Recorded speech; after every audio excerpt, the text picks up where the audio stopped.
Wetangula amemtaka Rais mstaafu Uhuru Kenyatta kudumisha hadhi yake kama kiongozi mkuu aliyestaafu badala ya kuingilia siasa na kuhujumu juhudi za uongozi wa Rais Ruto. Ezekiel Sibia anatuarifu mengi zaidi. Akizungumza nyumbani kwake mjini Bungoma, Wetangula alisisitiza kuwa marais wastaafu wanapaswa kuwa kioo cha umoja wa kitaifa na utulivu. Alimlinganisha Uhuru na watangulizi wake Moi na Kibaki ambao waliondoka madarakani kwa heshima. Usimsumbue Rais Ruto. Umestaafu, wewe kuwa mtu wa kushauri, sio wa kunungunika.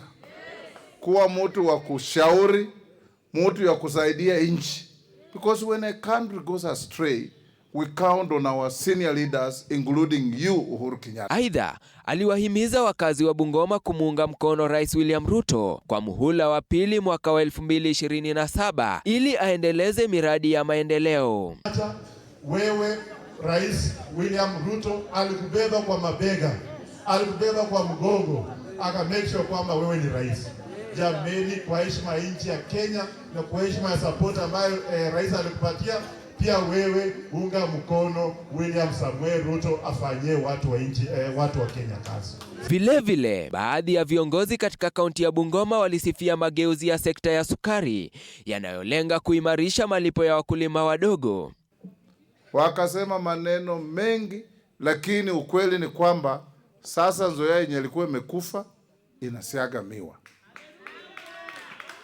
Na polepole itabadilika, it will never go back again. Hatutarudi kule nyuma kwenye mkulima unapeleka miwa, unakaa miaka miwili. Wetangula pia ametumia nafasi hiyo kutangaza rasmi nia yake ya kuwania wadhifa wa urais mwaka wa 2032. Kweli nitakuwa wazimu kiasi gani kurudi nyuma kubishana kwa mambo madogo madogo? Si lazima tuangalie mbele. Na hiyo kuangalia mbele si yangu, ni yetu sisi zote.